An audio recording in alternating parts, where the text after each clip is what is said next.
कि जब ये घूमते घूमते मद्रास गए तो मद्रास में किसी ने कहा कि यहाँ वो जगह है जहाँ माता पार्वती ने कुमारी कन्या ने यहाँ तपस्या की थी। तो विवेकानंद जी ने कहा जब मैं सारे तीर्थों में घूमता फिर रहा हूँ, वृंदावन गया, अयोध्या गया, काशी गया, जहाँ जहाँ जो जो तीर्थ स्थान है बड़े बड़े उनमें सब में होकर के आया हूँ, तो इस तीर्थ स्थान में भी जाना चाहिए। तो वहाँ जाने लगे तो वहाँ रास्ते में कोई रास्ता नहीं था। वहाँ जो सारा रास्ता था कन्याकुमारी पर जाने के लिए वो मछेरों ने देखा कि सन्यासी आया है, तो मछेरे सारे ईसाई थे, उन्होंने कोई रास्ता नहीं दिया।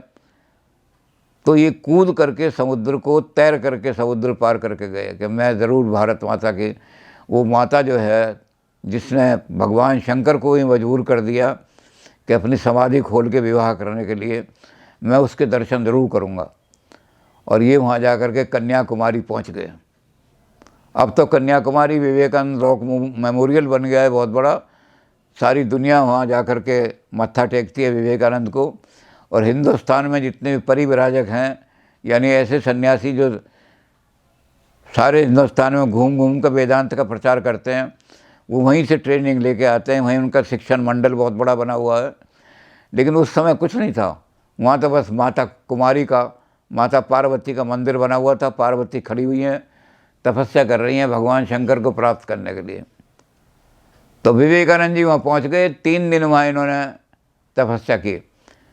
पहले दिन इनको क्या लगा कि समुद्र जो है वो पश्चिम से भी, पूर्व से भी, दक्षिण से भी उसकी लहरें आ रही हैं और उस जो कन्याकुमारी की शिला जो है, शिला स्मारक उसको धो रही हैं।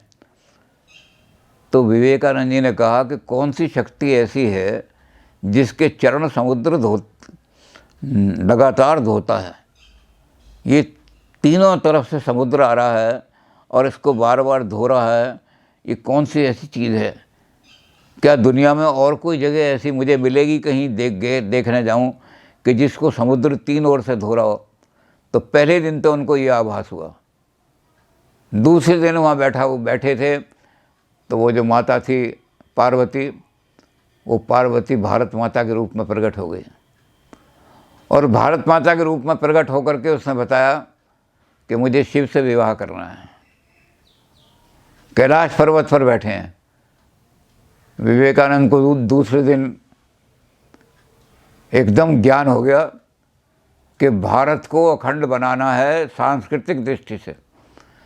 जिस भारतीय संस्कृति का अंग्रेज दमन कर रहे हैं, गलत तरीके से प्रचार कर रहे हैं, उसका नष्ट कर रहे हैं, हमारे खिलाफ ऐसी ऐसी गंदी किताबें लिख रहे हैं कि भारतीय संस्कृति नीच संस्कृति है। ये भारत माता कहती है भारत की संस्कृति को दक्षिण से अक्षय तक मिला दो। और तीसरे दिन भारत माता, वो माता पार्वती जो थी, वो भारत के रूप में प्रकट हो गई।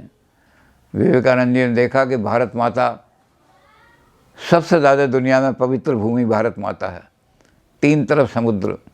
ये भारत माता वो है जो अखंड संस्कृति वाली है।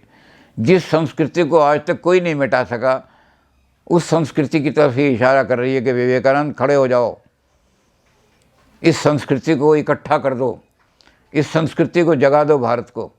और उन्होंने कहा भारत माता मेरे सामने कुछ कह रही है। भारत माता कहती है कि मेरा तेज जो है विश्व के अंदर फैला दो।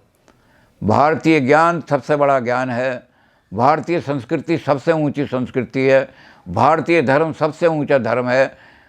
विवेकानंद जी 3 दिन के अंदर विवेकानंद जी ने वो ज्ञान प्राप्त किया और वहाँ से लौट करके आ गए। तो ये सारे ज्ञान और सारे अनुभव, ये सारी चीज़ें लेकर के विवेकानंद चले यहाँ से।